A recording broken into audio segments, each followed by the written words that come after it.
Les rues de Bruxelles noires de monde en pleine journée, mais totalement vides durant la nuit.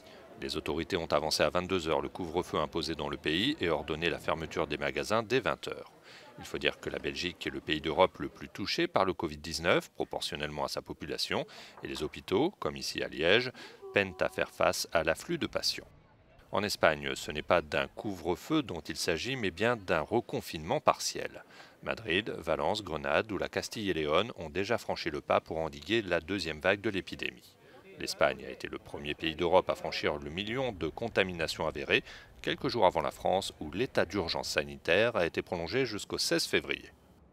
En Italie, près de 20 000 cas ont été recensés au cours des dernières 24 heures, un record, ce qui pourrait inciter le gouvernement à durcir les mesures de restriction, aux grandes dames de ces manifestants réunis hier à Milan pour protester contre le couvre-feu déjà en vigueur en Lombardie.